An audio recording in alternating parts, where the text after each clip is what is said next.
estoy grabando. Tengo que compartir.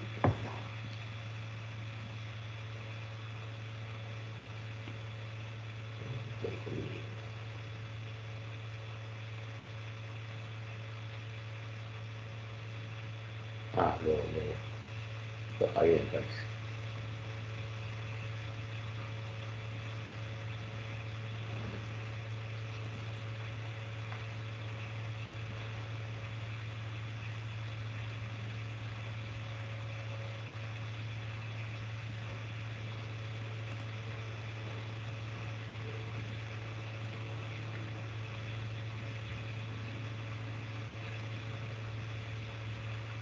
Ahora sí. ¿Están viendo?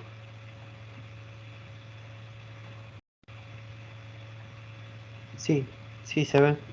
Bueno, ahora vamos a ver, esto yo se lo mandé hoy por PDF, es la continuación de los perfiles. Antes de seguir viendo el perfil acústico, lo que les quería mostrar, que es lo que se ve acá, cómo es la presentación, digamos, de un perfil. Esta es una compañía que es Baker Atlas, digamos. Ahora te cambió de nombre, ahora creo que es General Electric, pero no importa. Cualquier compañía viene con su logo.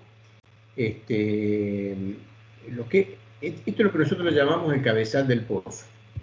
Acá donde tenemos toda la información, en el cual, digamos, tiene que ser una información perfectamente chequeada, que esté bien, y es la que se tiene que hacer en el pozo.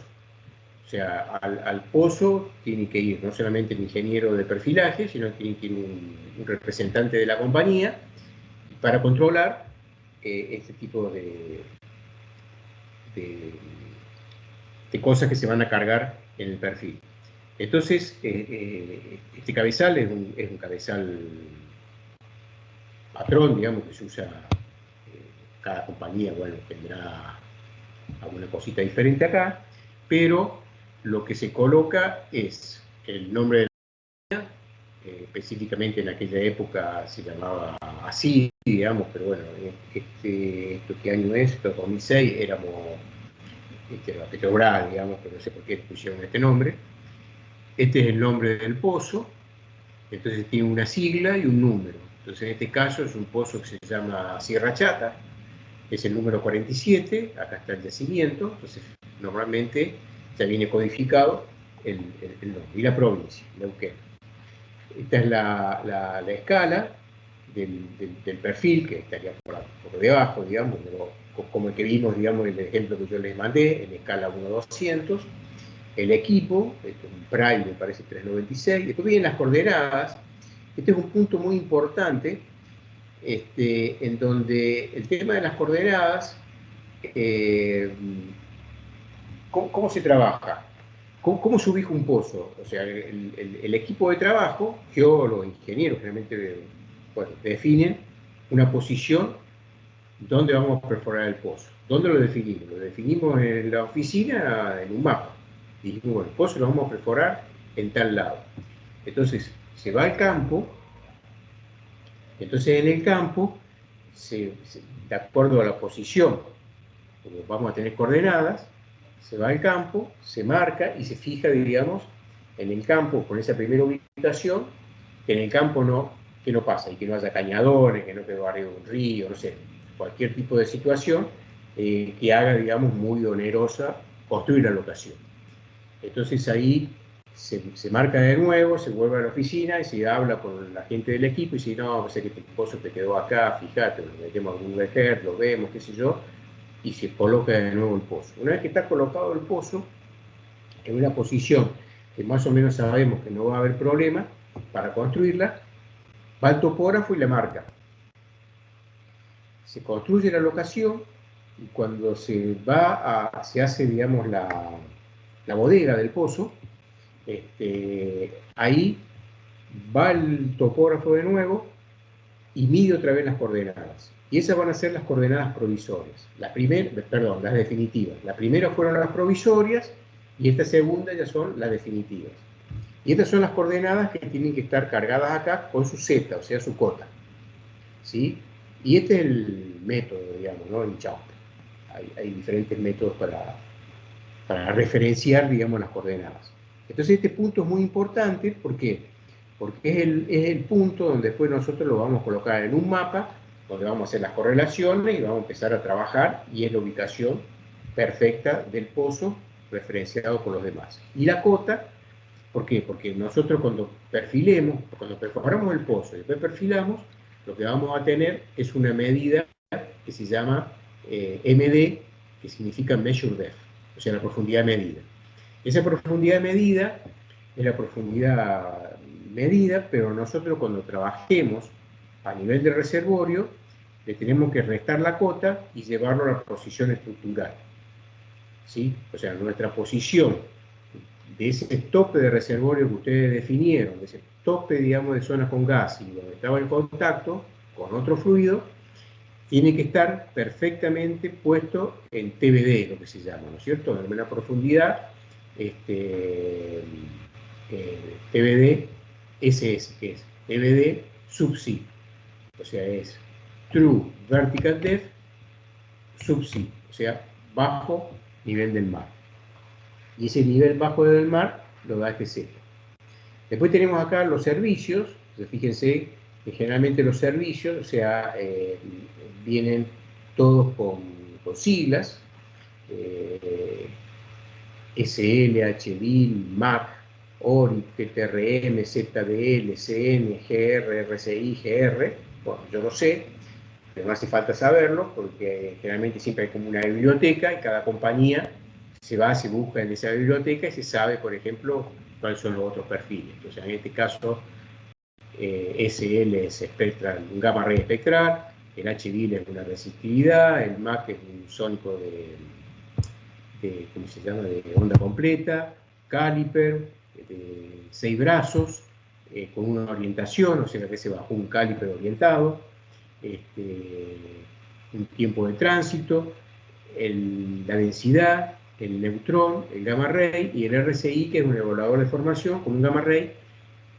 Siempre entre todas las carreras que se vayan haciendo, siempre uno baja con un gamma ray. ¿Por qué? Porque el gamma ray es que nos sirve para posicionarnos en profundidad. O sea, la primera carrera que nosotros hacemos es con la cual definimos la profundidad y dónde tiene que estar ubicado el pozo respecto a la profundidad. Y después, todas las demás carreras siempre van a estar referenciadas a esa primera carrera. Bueno, esta es la base de medición que se hace significa nivel del terreno, o sea que está medida a este valor de Z. Fíjense que entonces esa base de medición son 456,9. O sea que si yo tengo un dato MD en 1456,9, en realidad es menos 1000 metros en TBD subsea. Y acá lo que quiere decir es que este es el Kelly bushing, o sea, esta es la altura de la mesa del equipo, que son 5,2 metros. Pero acá está perfectamente escrito que todas las mediciones están hechas respecto al nivel del terreno. Entonces acá tenemos el Kelly bushing, que son 461,4, que es el que realmente vale la pena, que es el de la altura de la mesa y el nivel del terreno. Después tiene la fecha, fíjense que en este caso tenemos dos carreras, una que se hizo el 27 de septiembre, otra que se hizo el 28. Y acá empiezan a aparecer todos los datos. Por una orden de servicio, que es una cuestión burocrática, y se informa la profundidad del perforador y la profundidad del perfil. Acá lo que tenemos es una pequeña diferencia de 3 metros, que bueno, generalmente lo que nosotros vamos a hacer es trabajar sobre la profundidad del perfil. Para nosotros la profundidad que sirve y que vamos a usar y referenciar todos nuestros trabajos posteriores, el de evaluar el pozo, punzar, tomar los espesores, todas las cosas que vamos a hacer, terminar el pozo, van a estar referenciadas a la profundidad del perfil. Acá toma la primera lectura del fondo, entonces cuando la herramienta llegó al fondo, y empieza a levantar cable, la primera medida está en 54. Y en la segunda carrera empezó a leer en 1853,3. Y el fondo, fíjense que quedó 20 centímetros más arriba, porque por ahí pudo haber punto de derrumbe, alguna cosita. La primera carrera, la primera lectura llegó hasta 0 metros, y la segunda carrera se hizo hasta 1225 metros. Porque hay algunos perfiles, por ejemplo los de porosidad, una serie de perfiles que no se registran hasta boca de pozo, se registran, digamos, en la zona de interés. Acá están las cañerías la cañería del perforador, el zapato, donde está, que es de 9,62 pulgadas, y el zapato está puesto en 549 metros, bueno, obviamente para las dos carreras igual. Y esta es donde lo vio el perfil. Y fíjense que está todo como corrido, siempre los mismos metros para abajo. El diámetro del pozo, en el cual perfilamos, este es un pozo que se perforó entonces en 8 pulgadas y media. Este es el lodo que se utilizó, realmente un nombre técnico. La densidad, entonces fíjense que acá tiene 1,2, 1,21, pero cuando nosotros vamos a calcular la porosidad con la densidad, no usamos esa densidad, usamos 1. Bueno, el pH, y se toman muestras de fondo, donde se informa que siempre la muestra de fondo que se toma es la última circulada. Y la muestra de fondo se toma para tomar estos valores. La resistividad del lodo, la del filtrado y la del reboque, del cake. Entonces tenemos punto 405 a una determinada temperatura, punto 24,4 a una determinada temperatura y punto 72,5 a una determinada temperatura. Y estos son los valores de la segunda carrera, que acá lo que quiere decir, como los valores son iguales, que entre una carrera y la otra no hubo ningún cambio o sea, no se hizo ninguna otra maniobra en el pozo, usaron siempre la misma circulada. Y el valor que nosotros vamos a usar para tomar la salinidad del lodo es el RMF, o sea, el filtrado que tuvimos en la zona lavada, es punto 24,4 a esta temperatura. Hay unos ábacos, con esos ábacos vamos a tomar el valor de salinidad. Bueno, acá está el origen del RMF, que es una prensa, Barol seguramente fue la empresa que todo, y también se toma la resistividad del lodo, pero a la profundidad o a la temperatura del fondo. Entonces fíjense, cuando nosotros vemos la temperatura del fondo, tenemos para la primera carrera 153,9, y para la segunda carrera un poquito diferente, pero 156,4. O sea que el pozo se empezó como a calentar. ¿Usted sabe? ¿Eso será un dato correcto? ¿Puede ser eso? ¿Está bien eso, que tengamos esa diferencia de temperatura entre una carrera y la otra, supongamos un día después?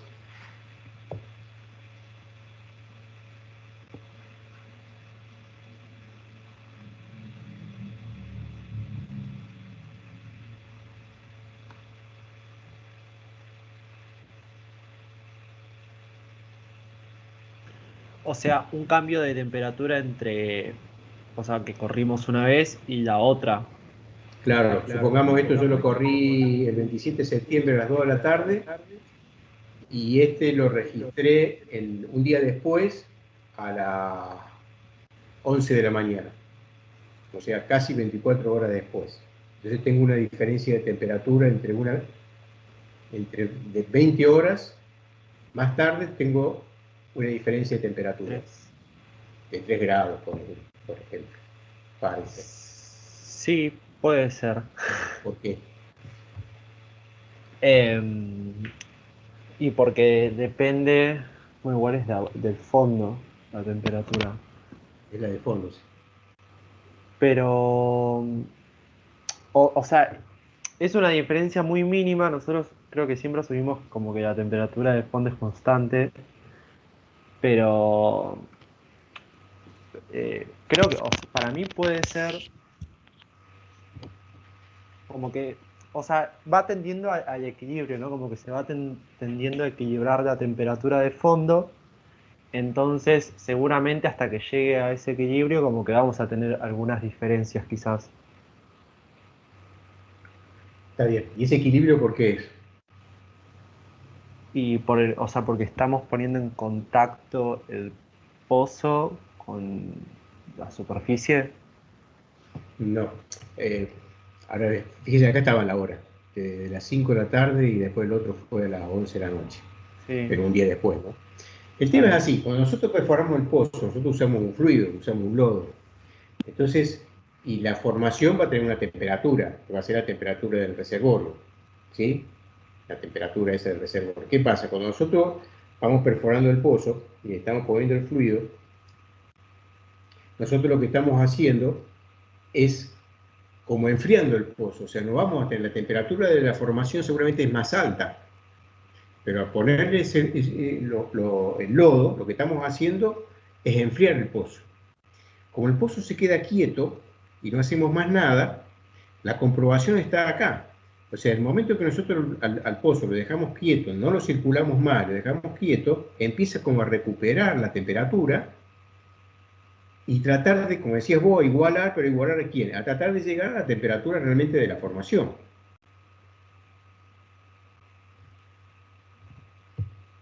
¿Se entiende?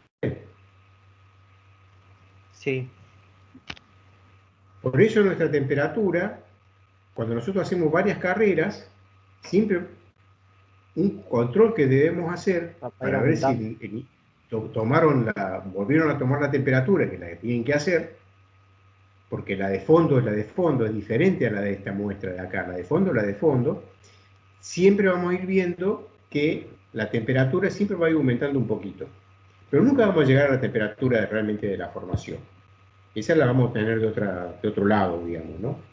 Pero es porque el pozo no es que se va calentando, sino que va recuperando o ya no va a enfriar más como venía enfriando, por decirlo de alguna manera, ¿sí? Por eso siempre cuando nosotros vemos varias carreras, siempre la última va a ser un poquito más caliente que la primera, ¿sí? Eso es una característica. Bueno, acá está informado. ¿Por qué? Porque después vamos a ver cuando hagamos la interpretación y calculemos saturación de fluidos, este dato del fondo de temperatura es un dato que nosotros necesitamos porque nosotros necesitamos tener o calcular un gradiente de temperatura. Porque las salinidades o la resistividad, el RW que entra dentro de la ecuación de saturación de agua, depende de la temperatura. Eso lo vamos a ver después. Entonces, después se informa el equipo, el camión, de dónde viene, quién fue el ingeniero de campo para ir a buscarlo y quién fue el testigo también para ir a buscarlo, por cualquier cosa. Obviamente que no. Pero bueno, eso generalmente lo que queda, y entonces cualquier cosa que nosotros vayamos a hacer, siempre vamos a ir chequeando. Las cosas importantes que tienen que quedar muy bien informadas son, obviamente, el nombre del pozo, las coordenadas y el nivel de terreno, los datos de resistividades y la temperatura. Son los datos más importantes que nosotros vamos a usar. Y después, en el perfil, en el cabezal, se colocan observaciones. Entonces, fíjense, se pone, digamos, cuál fue el horario de la última circulada. Nosotros acá, fíjense, terminamos de circular a la 1:45 y el perfil lo empezamos a hacer a las 5 de la tarde. ¿Sí? Todo ese tiempo fue sacar los cambios. Acá tenemos nuestros datos de lodos, o sea, en definitiva el lodo era un cloruro de potasio, acá están las concentraciones, con 12% de sólido y, bueno, y agua. se coloca la desviación máxima, que se sostiene de perforación, de 1,75 grados a 1600 metros. ¿Habrá alguna manera, digamos, de corroborar este dato de perforación con perfiles? O sea, ¿dónde nosotros podemos encontrar la máxima desviación?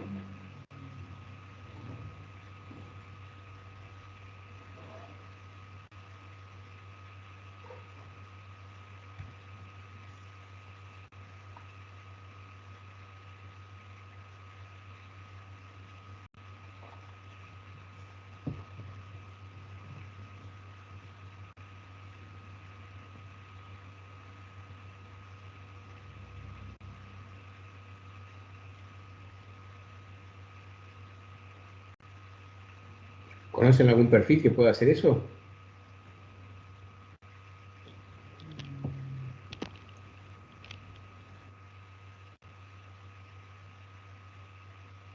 O sea, la desviación. Sí, o sea, básicamente nosotros podemos pensar que el pozo, acá lo que nos está diciendo, que el pozo era más o menos vertical, en algún punto hizo así, y después volvió a hacer así. Entonces, digamos, bueno, por ejemplo, está diciendo, no sé, en 1600 metros tiene 1,75 grados, o sea, obviamente es muy bajo, pero bueno, ustedes saben que los pozos nunca van derechos. Entonces, de alguna manera se identifica esta máxima desviación, digamos, ¿no? En un momento el pozo pudieron identificar que tiene una máxima desviación. Es importante muchas veces esta geometría, pero cuando uno baja los perfiles, no va un doble muy grande, cosas así. Pozos verticales. Pero bueno, a veces Con el pasa que no caliper puedo. no, ¿no? No, podría ser con un caliper de 4 brazos orientados, pero mejor que eso es el perfil de imagen, o de emitter. Ah, El perfil de imagen, ahora lo vamos a ver, pero bueno, claro. con el perfil de imagen esto se puede hacer, ¿sí? Eh, no tenía por qué saber. Eh, bueno. Bueno, después están las coordenadas en los sistemas, Josmalal, Postgar, entonces, ¿qué pasa? Todos los sistemas, cada compañía usa, generalmente nosotros usamos siempre el Josmalal. Que es Josmalal o Postgar, digamos, ustedes saben que toda hace georreferencia a algunos hitos, digamos, o alguna manera, digamos, de cómo se hacen las proyecciones, y entonces hay varios sistemas. Entonces, uno toma un sistema, una compañía, y proyecta todo con ese sistema. Bueno, cómo están las mediciones, etc. Entonces acá está toda la información, no vamos a entrar a ver cada una, pero bueno, generalmente si uno quisiera saber algo, debería estar informado acá.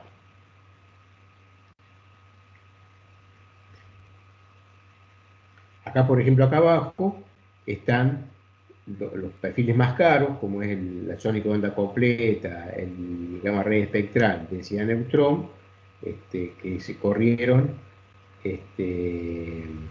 por zonas, ¿no? No se corrió todo el pozo.